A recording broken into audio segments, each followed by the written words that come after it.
My people aspiration for peace and prosperity.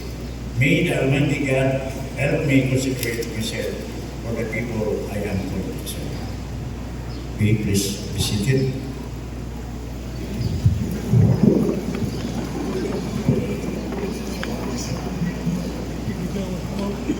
May I request Madam Secretary, may you please call the roll. Honorable Rodolfo P. Nablea. Honorable Marisati Dayagbin. Present. Honorable James A. Oliva. Present. Honorable Juan A. Dizon Jr. Present. Honorable Florencia M. Carmelina. Present. Honorable Joel T. Guasa. Present. Honorable Tudi R. Lacmo. Honorable Rodrigo C. Tumao. Present. Honorable Merlin L. Palnar. Present. Honorable Angel G. Saludes Jr. Present. Honorable Cyril T. Chico. Present. All the members are present, Mr. Chair. Okay, all are present, so the chair declare for all. Next item, Madam Secretary. Business of the day. Okay. This special session is called to accommodate the presence of the Honorable Mayor Noel E. Alonso to deliver his State of the Municipality address, SUMA. So let us welcome him with a round of applause.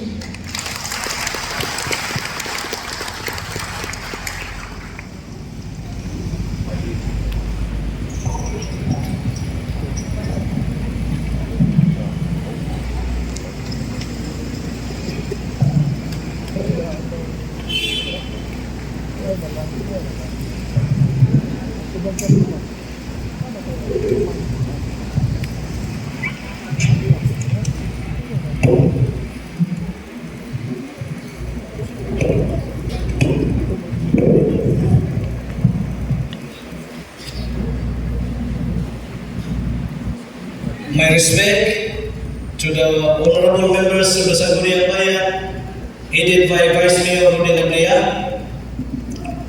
to our MLGO, Ma'am Glinda. Without your guidance, I would not have so much to report. To all the barangay officials and SK officials present here, members of the PNP, headed by Major Orlando Caluma, to the very supportive people from the DepEd, headed by the esteemed district supervisors and school heads, to my young and energetic head of offices, colleagues in the government service from national, regional, provincial, and local agencies, members of the CSOs, my fellow Buntukanons, visitors, friends, madjong hapon na kong tanan. First of all, allow me to sincerely thank you for all your birthday greetings. Pasalamat ko sa atong labang makagagahom sa laing nasab nga tuig ngayong gihatag kanako. Sa kusog, sa kaalam o kadasig ngayong i-provide sa matagadlang. Pero sa tanan nga birthday celebrations, karon ang medyo na stress ko gamay. Kay dapat unta mag-entertain ako sa mga bisita, pero maghimo man dahil na og suma at ubangan mao ni karon nga medyo na stress gamay. For the first time in my term, magsuma ko kaninyong tanan mo report o unsa ang atong mga nabuhat sulod sa 16 ka buwan sa atong administrasyon. Daghang salamat kaninyong tanan sa pagsanong sa imbitasyon, dili lamang para muduyog sa atong adlaw nga tawan, kung dili aron sa pagpaminaw ni ining una na kong suma or State of Municipality address. Usa sa akong mga saad, pagdagan ako is to have a transparent government nga diin kamo mga katawhan masayod ko unsa ang mga nahitabo diri sa sulod sa munisipyo. Mga achievements nato, estado sa mga proyekto, mga desisyon nga akong gihimo isip amahan sa atong lungsod, because I believe you all deserve the right to know. Let me start by informing you of the fiscal status of our town. We are a fourth-class municipality that is heavily dependent on national tax allocation or ERA. And this is something we hope to change and improve in the near future. This year, our national tax allocation is around 136 million compared to last year, which was almost 156 million. For our local revenue collection, we have already collected 10.6 million, which is 84% of our target from our local sources such as Bukwasa. Real property tax is a bit low at 66%, pero nabawi sa nato sa tax on business, which surpassed our target, which is 1.3 million, but our municipal treasurers, headed by Mrs. Pamela Tan, has already collected almost 2 million from January to October of this year, which is indicative that our town is starting to attract investors. Although our growth rate is quite low, but as the song goes, we've only just begun. I am confident that the figures will improve in the years to come. In order to maximize yield from the real property tax, which has the greatest potential towards achieving a local fiscal sufficiency, the Municipal Assessor's Office, headed by Ms. Judy May Quaton, has made significant steps towards the realization of this goal. So far, they have already distributed General Revision 2023 tax declaration to 40 barangays and to continue their barangay visits to search for new building and machineries. And so far, there has been an increase of almost 24% assessed value compared to last year. I will continue to support their strategies. Kaya kung gusto tayo kayuhan sa atong lungsod, kinahanglan ko kita mangita ang mga pagi pagtustos sa atong mga plano. Bisan sa wala ako maglingkod isip ko sa kamayor, ako nakita ang dakong kakulangan sa atong lungsod o mga negosyante. Kaya tungod usasab ako ka negosyante before ko misulod aning linya sa politika. Mao nga akong gisabot dayon ang atong mga SB members nga paningkamutan namo nga magamit dayon ang atong terminal building aron maka-generate og income tungod kay kini gitukod pinaagi sa usa ka loan.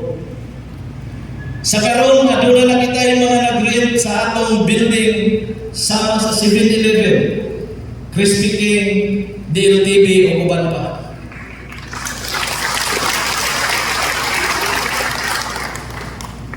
Uban ini ang paghatag po ng suporta sa atong mga local businessmen diha sa atong boulevard na naghatag po ng kinabuhi sa atong lungsod labi na sa gabi.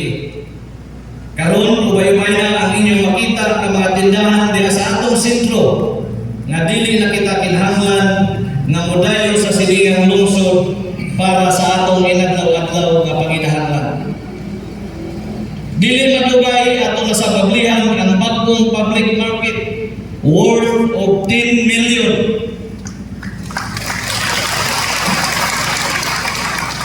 Kini atong gipangayo gikan sa buhatan sa atong Congresswoman Luz Mercado. with 24 stalls available for rental. Additional na sa kini nga income para sa atong panudlanan sa lungsod. Sukad sa atong paglingkod, akong gipanikamutan nga ang tanan nga mga senior citizens nga ma-register sa National Commission of Senior Citizens, and as of today, we are able to register 100% from all 40 barangays. And our municipality was awarded because of this. All throughout the year, we were able to conduct peaceful and orderly payouts of our social pension, and has increased our recipients from 2,600 to 2,805 in the second semester. And we hope to further increase that number as we have just validated additional 1,812 senior citizen eligible for social pension. Today, we have delivered checks and birthday cash gifts to 51 happy recipients. Aside from their monthly payouts, the Office of the Senior Citizen, headed by Ma'am Jane Valdez, has conducted several activities like feeding programs, wellness programs, and the Elderly Filipino Week celebration. As our town progresses, so will my hope to further deliver more programs and projects for our senior citizens, foremost of which is the construction of the Senior Citizens Center.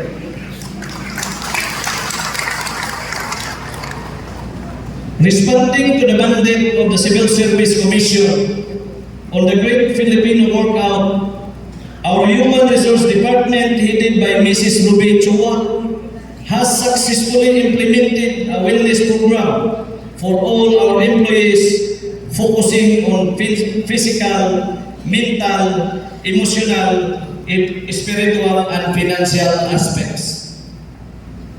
In order to align LGU personnel's work performances with existing policies and regulation, the office has also conducted HR and LGU orientation refresher course.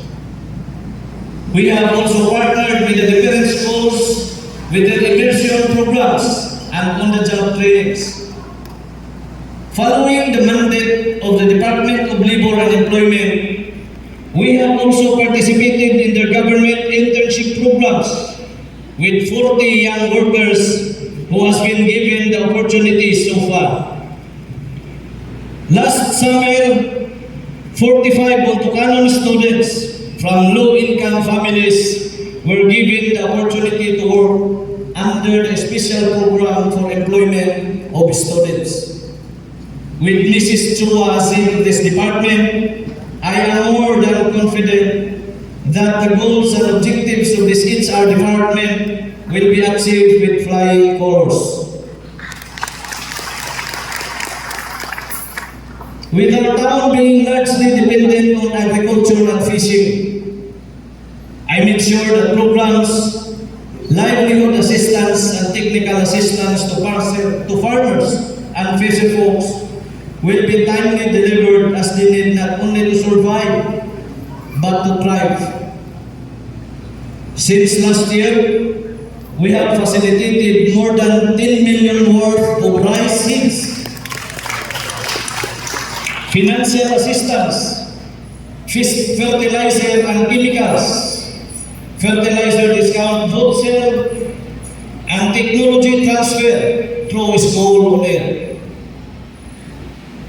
Not only did we support our rice farmers, we also spent 1 million pesos for the provision of corn seeds, biocides, biocontrol agents, pesticides for our corn farmers. We were able to access close to 5 million worth of seeds and seedlings, including jackfruit, guyabano, cacao, coffee, coconut, and abaca for our high value crops program, which has been distributed to close to 3,000 farmers at 5 farmer association all over Bonto.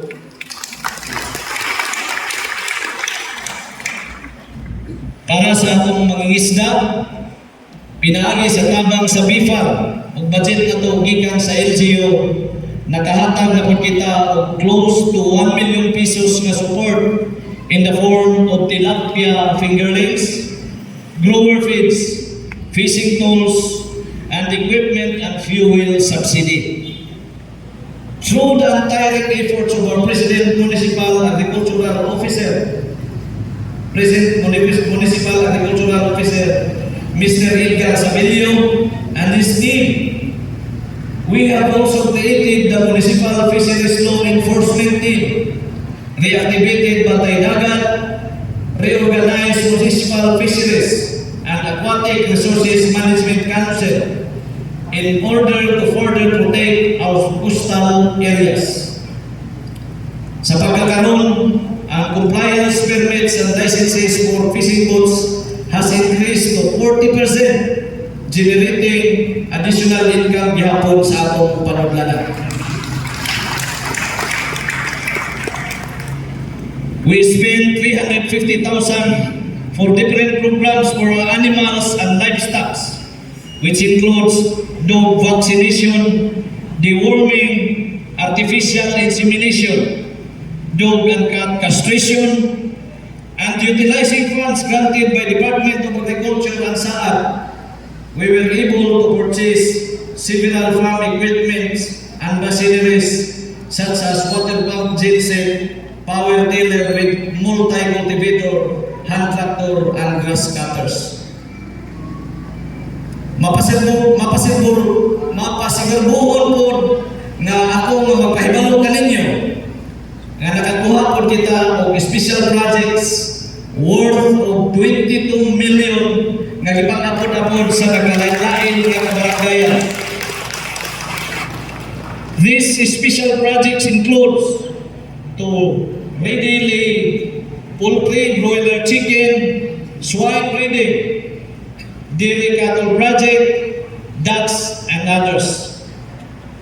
Apart from all of these commendable achievements by the Municipal Agricultural Office, they continue to network and link with NGOs, the academy, and conduct caravans. They are also active in participating in different activities and trainings geared towards the realization of one of my goals as local chief executive, and that is providing better opportunities and better quality of life to all Bontocanon farmers. Ang buhatan sa Municipal Registrar's Office, ubos sa pagdumala ni Mrs. Ruby Grace Nidoy, nakakandat na og duha ka kasalan ng bayan, wherein Bontocanons with no impediments to marry get solemnized for free.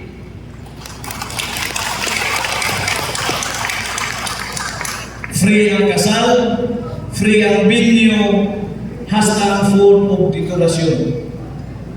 The office is efficiently facilitating civil service registration, providing assistance to clients, and developing and implementing programs related to civil registry. Just 4 months after I assumed office, we were hit by Typhoon Paeng, and it was during the time that I realized the importance of strengthening our Municipal Disaster Risk Reduction Management Office. And ako dahil gidesisyonan nga himuon siya nga separate office and assign Engineer Edmond Moralde as head of the department. They are now holding office in the new MDRRM building located in Barangay Santo Niño beside the newly constructed evacuation center. I am proud to inform you that since establishment, the MDRRM office has been actively providing trainings, symposia to schools, barangays, and communities. As someone with solid knowledge of disaster preparedness, I aim to deliver high-quality disaster risk reduction programs to properties and life. I supported the purchase of DRR equipments, including an excavator, which could be very useful during landslide and flooding in the area of Highlander and the riverside. Gamit ang 2.1 million DRRM fund, kita nagpalit og yuta sa Barangay Hilaan for relocation site purposes. Kanang ngayon last week, pag natulad ko sa Manila, ingat ko sa National Housing, ning submit ko o mga dokumento kay manimpad na sakta basin ko kay mga pabahay nga ikahatag sa atong lungsod. Pero pag natulaw sa sekretary, mingon siya kanako nga mayor kuwangan ang dokumento, mas maayo pa i-comply na ng dokumento, pwede rin mo i-email unya submit sa OCD para sa pagproseso po na mabudgetan kini. Hopefully naaw ta maabot kay daghan kayo mga kababayan ato nga nanginahanglan og pabahay.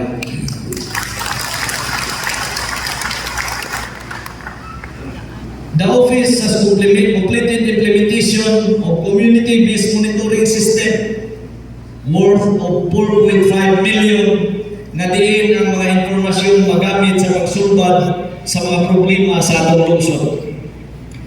Last April, kami sa LGU nag-undergo of basic incident command system training to ensure that we are ready to respond to emergencies and rescue operations. And just the other day, Engineer Morales informed me of the good news that we have been validated as fully compliant in the Gawad Kalasag 2023 National Evaluation. A National Search Award for Excellence in Disaster Risk Reduction Management System. With a recent visit to the NDRRM office of Ilocos Sur, I am inspired even more to enhance our equipment and the skills of our capacity providers so that we can truly achieve our vision of a safe and resilient community. Living up to our image of staging excellent cultural dance presentation, I made sure that the tourism office headed by Mrs. Maribel Badillo get its fair share of support. Last year, we are able to come up with an elegant Christmas decoration in our municipal hall grounds, attracting visitors from neighboring towns. Last January, ato po nahimo ang Kawajan Festival in partnership with the NGOs, DepEd, and the religious sector. The office also led the successful Araw ng Bundok founding anniversary celebration and actively participated in several activities in the province, including the Miss Southern Leyte. The provision of quality healthcare services to the people of Bugto has always been my top priorities. Mao nga ang akong suporta sa tanan programa sa health, walay pakyas o sa kanunay akong gihatag. Ang RHO pinangunahan ni Dr. Eva Padalapat na nagkamot sa pag-deliver sa nakalain-lain nga mga programang panglawas. Tungod kay dili kaya sa kadoktor ang pagatiman sa more than 30,000 ka mga individuals, ang atong munisipyo nag-hire og additional doktor in the person of Dr. Chunet. Dr. Chunet will focus on medical consultations. For this year, aside from the regular programs, our health personnel was able to conduct Operation Tole close to 700 children. Mass chest X-ray for 450 patients in partnership with Philippine Business for Social Progress. We have also added dental services every second Tuesday of the month to ensure that our pregnant women deliver safely and with least of no cost at all, we have reopened our birthing facility.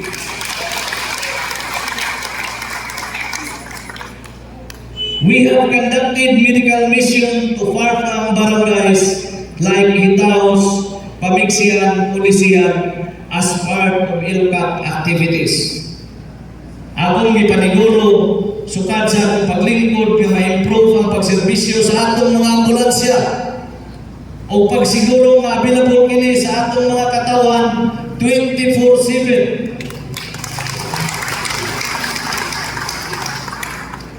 Since January this year alone until November 20, we have served a total of close to 400 patients who are either to transport to hospitals or from hospital to their home. O kini nga serbisyo libre walay bayad.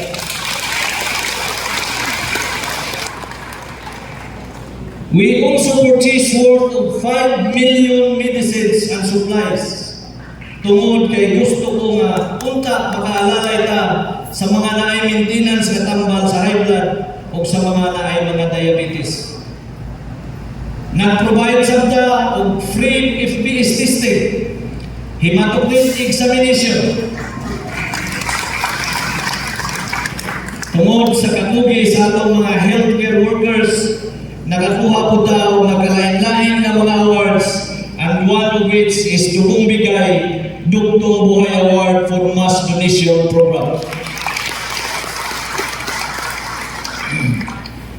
Ang atong bago nga gitukod nga adolescent friendly facility, bago lang na credit as level 1. Ato po gisuportahan ang maong buhatan sa ilang mga nagkalain-lain nga mga activities like Buntis Congress, Project Noel for patients with mental health problems, and many others nga giduma ni Ma'am Malong Maunis.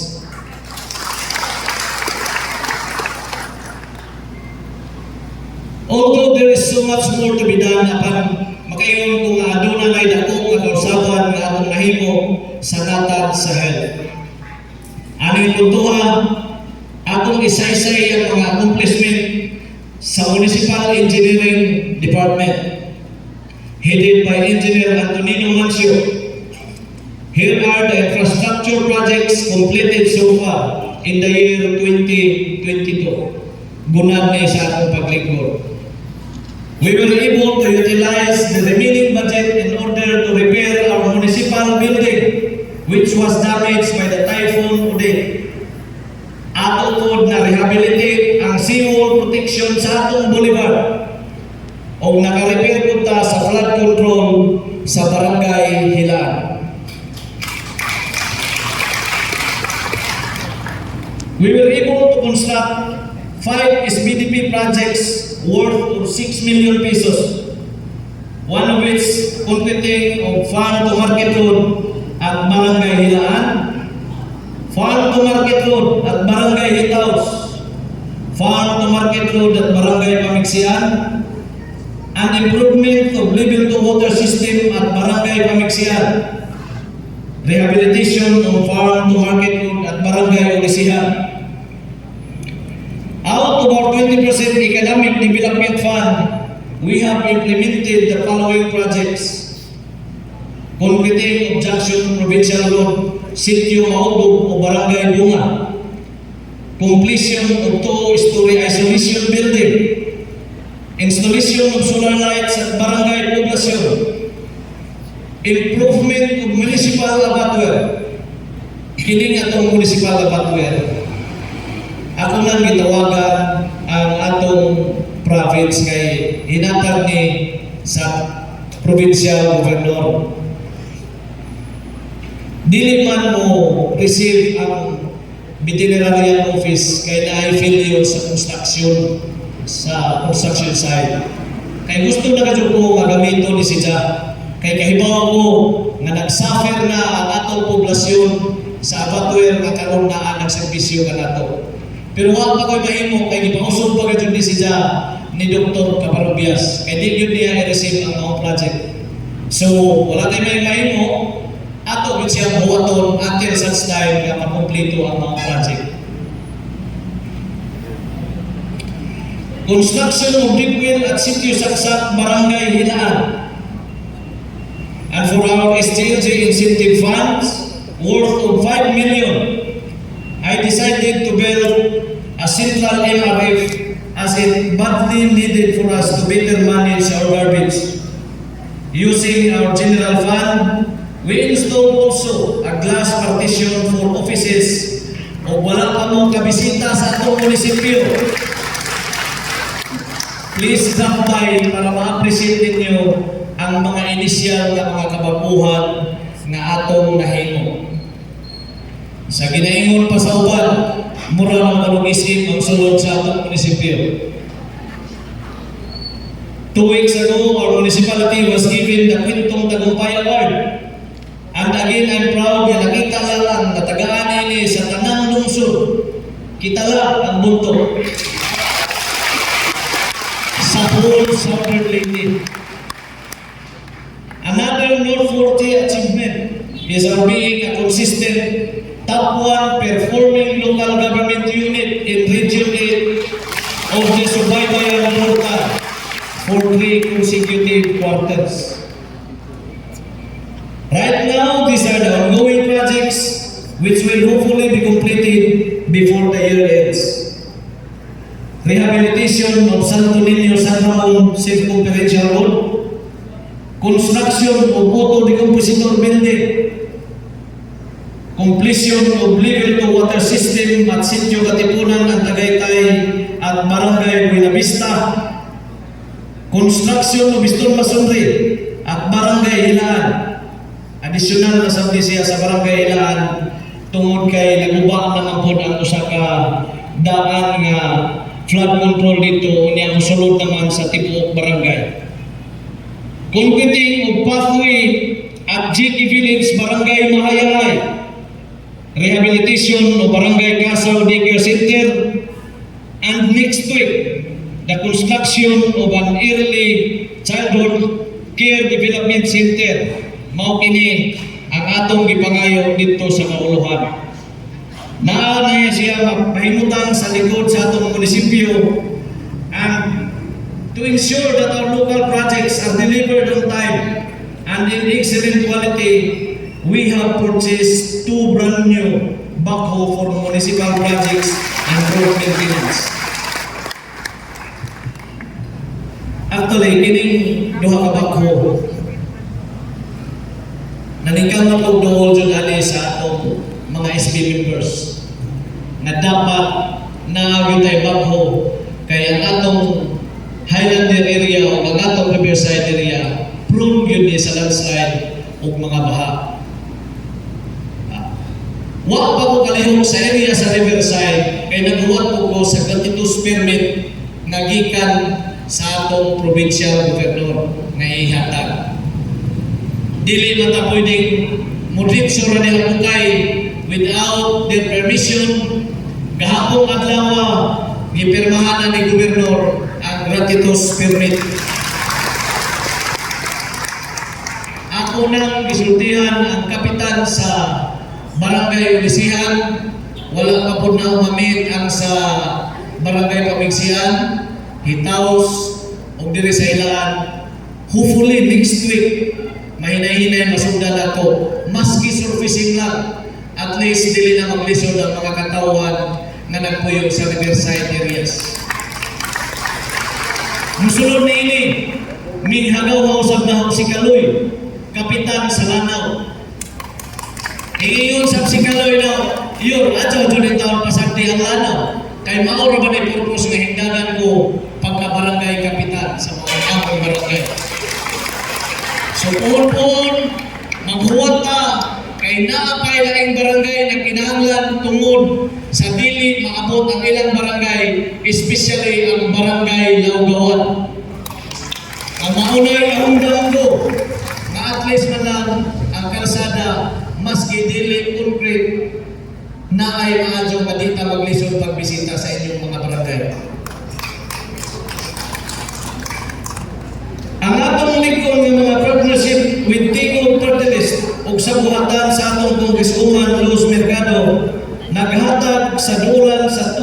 2,700 Bontoganos who are unemployed, disadvantaged and needing emergency employment na maka-avail sa programa sa tupad. Dako na kalipay nga bisan sa ginagmay na pamagi nakahatag ta og temporary solusyon sa kalisod sa atong mga katawhan. Tungod usab sa atong pagpaningkamot, nakapangayo usab kita og tulay sa barangay Hilaan nga mao'y solusyon sa panahon nga adunay ba, although wala pa kini mahuman, ongoing pa ang pagtrabaho nini. Aging dugang sa pipila na kabuan nga gipatawag ning mga mayors dito ni Speaker Martin Romualdez sa Tacloban, gipang-usang buntok nga nakadawat og maip na problema ko kay tungod naunsa na bahinon ni nga ang atong lungsod 24/7 nagserbisyo sa atong mga katawan, nanaghan man po ng mga pasyente. Unsa sa kadagan sa pasyente siyempre na magdali-dali ari sa private hospitals, inikahuman bahala na di sa paguna-una sa baleranan, at least masave ang ilang mga pasyente. Ari na po mga problema, ini pagpanggawas na sa ospital, impasapos mayor. Unsa ari mas tandalo, di mo problema na pag-umasawa. Pero kaloyan sa Ginoo, gitagaan tagmaip sa atong Speaker Martin Romualdez worth of 1 million pesos. Na problema ko kay nagka-problema po ng ilang ospital. Di mo ganahan nga ahong ibutang sa public hospital. Kaya ang ahong purpose, ang atong mga katawan makatilaw man lang ug maayong pag-amuma gikan sa mga private doctors. Ni-process ko dito sa DOH region kay wala ma-approve ang resibo, wala aprubahe sa DOH. Pero tungod sa atong pagpaningkamot sa pipila ka semana, kaluoy sa Ginoo, last week na-approve na ang Havila Polymedic o Consuelo Kitan para sa atong para sa atong mga katawhan. Gamay lang ang kantidad ang 1 million sa 32,000 individuals na naa sa lungsod sa Bonto. Pero nakadungog ko sa mga neighboring towns na to, from Kabalian, Liloan, gidugangan sila og tag 2 million kada lungsod. Ato sa nanghundo ng 1 million, mangita na po paagi ang inyong mayor para lang makalibre ka sa atong mga katawhan na kinahulat. Libre na lang mo ipasabot until we consume worth of 1 million pesos gikan sa nasyonal. The Office of the Municipal Social Welfare Development, headed by Ms. Rosemary Dilao and Ms. Ayala Maso, has been consistently providing social services across all sectors: children, women, solo parents, persons with disability, and youth. We have conducted several activities all year round, such as Children's Month, Women's Month, and most recently concluded the Children's Congress, participated by young leaders all over Bonto. One of the things I emphasize on them is to make sure that all clients are attended and be treated with respect regardless of social status. Dili ko gusto nga ang kliyente ipasa-pasa o dili matagad o tanan nga mangayo o tabang tagaan jud o pagtagad.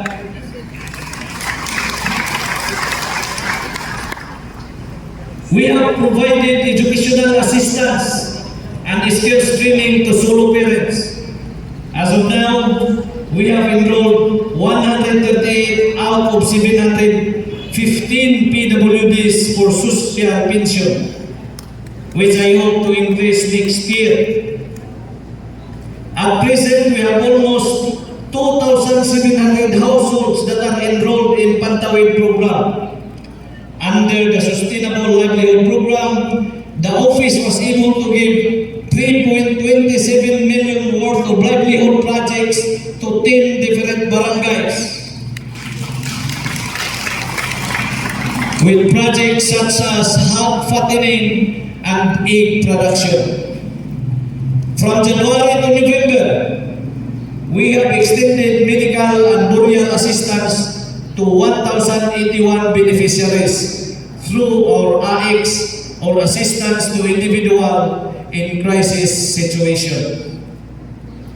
The same cash assistance was also given to our habal drivers and trivial returnees. So far for this year alone, we have provided 1,097 food packs to individuals who were affected by typhoon, landslide and other emergency situations such as fire.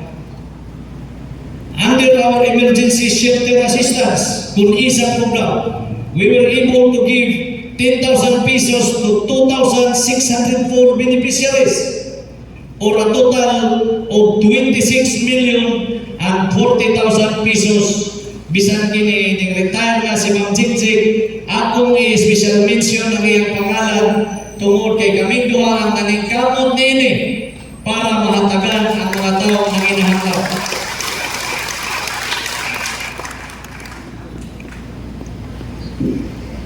Kaming duha naningkamot ni Ma'am Jikjik para ma-increase ang beneficiaries from almost 1,300 nga among napadubli kay kahibaw man nga daghan pang nakinahanglan sa maong kantidad. Dihapoy mga additional benefits gihatag ang atong provincial governor Damian Mercado nga emergency shelter assistance and scholarship to 20 beneficiaries.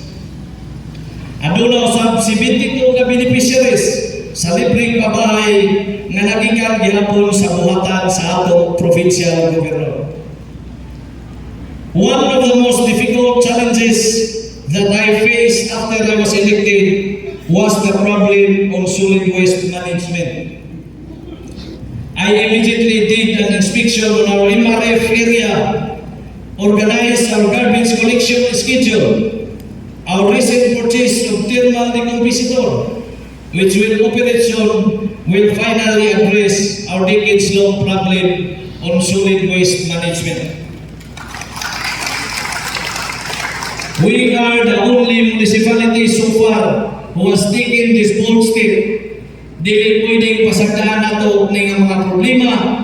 Mao nga pasalamat ko sa daling pag-aprobar sa atong mga SB members sa pag-purchase sa mga equipment nga nagkantidad og 21 million kay gikan man kini sa laing nasod nga gi-endorse sa Emergency Environment Management Bureau. I am really determined to be able to address the problem, so much more that a brilliant new engineer in person of Engineer John Don Opina has decided to join as Minro designate. He is currently making a review of our 10-year solid waste management plan and has laid out plans for making our comprehensive solid waste IEC materials, solid waste research, and even climate change initiatives. He has also started to forge partnership with different stakeholders to ensure that sustainable strategies and programs will be implemented with the aim of preserving our natural environment and promoting responsible use of natural resources. Kini si Jandon moral ba niyo ginaay kaya sa ijang unahuna si Jaran Mursada ni kamot o nahigugma sa ijang trabaho.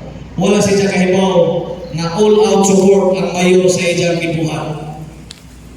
Pero wag man siya karon dire, ako siyang i-meet sa opisina na wala ka mag-usap na ame sa imong likod para mapadayon ang imong programa kay usa kini sa pinaka-importanteng buluhaton sa atong LGU.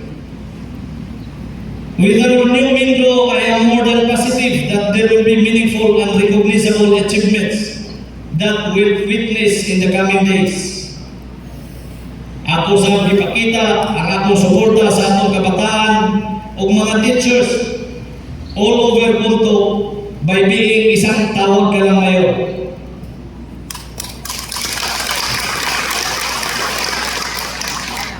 been providing transportation and logistic services to their activities. Pagtuha sa mga modules, hatod og mga pan ug gatas sa mga different barangays. Ako po gipaningkamutan ang timely release sa Special Education Fund para magamit tayo sa atong mga teachers.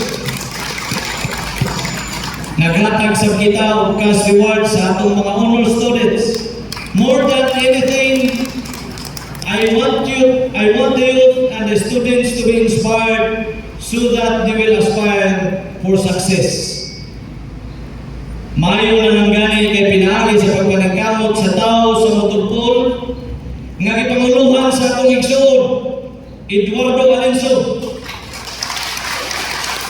nga akong gihangyo nga muundang pagsakay sa barko aron lang mag-GO para matabangan ko niya tungod sa expertise niya sa makina.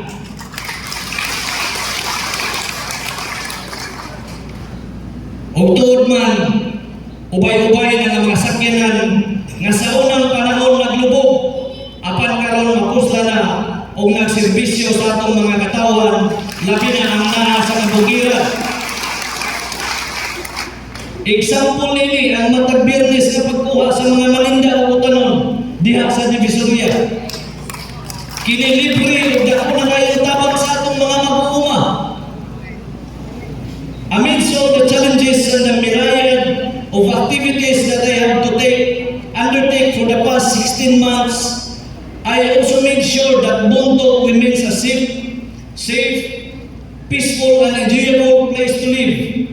And I would like to recommend the efforts of the PNP personnel headed by Major Rolando Paloma and Bureau Fire Chief Habalya.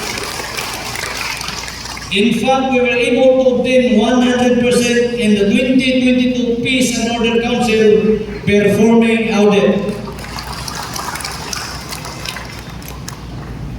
In order to keep you and the public informed of all our activities, I have appointed our RHUNARS, Mr. John Leo Gordois, as Public Information Officer. We are one of the few municipalities in Southern Leyte which has an active page in social media. We hope to create a website for our municipality to make some of our transactions online and much easier for everyone.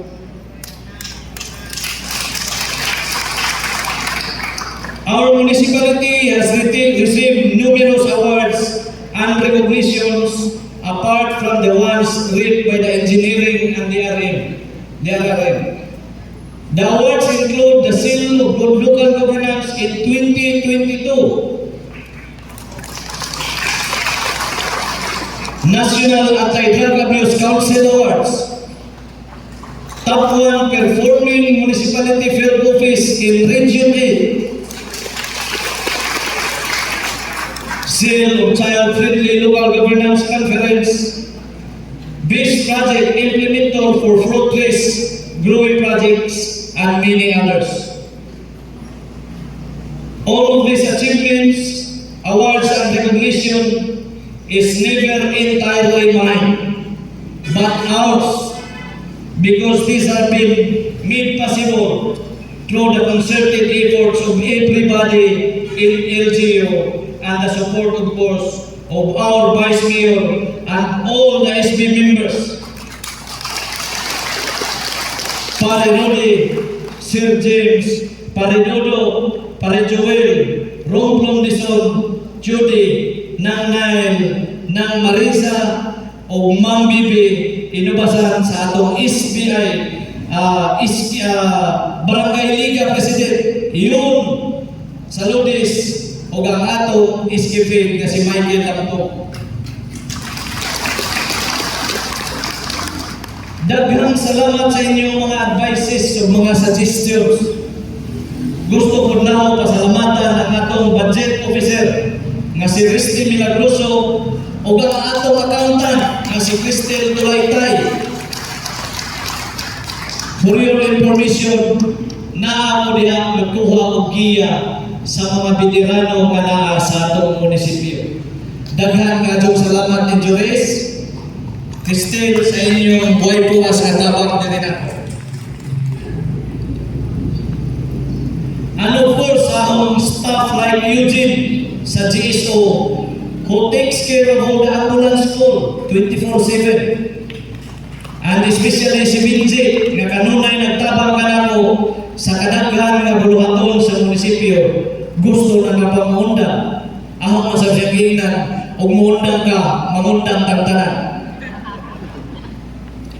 The rest of the LGU employees, at sa akong pinalanggang asawa ang mga anak, di siya nakalimutan. Who also had to do their own share of sacrifices because of my position. To all of you, my most sincere appreciation. After more than a year of serving, I have realized that being a public servant is challenging, difficult, tiring, but at the end of the day, fulfilling. There are still a lot of problems waiting to be solved. Naguna na nini ang atong tubig, which unfortunately dili pa kaya sa atong budget usbon. Sa pagkakaroon, mao nga ako na lang gimanduan ang taga-Buwasa nga gipangunahan usab sa akong igsuon to do weekly maintenance, at least man lang maminusan ang mga para.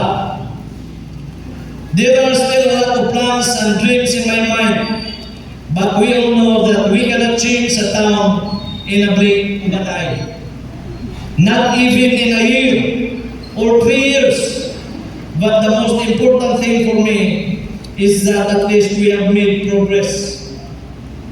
For that senior citizen who was able to get her pension after years of waiting, it's a progress. Sa manindahay o tanon nga mga sa merkado nga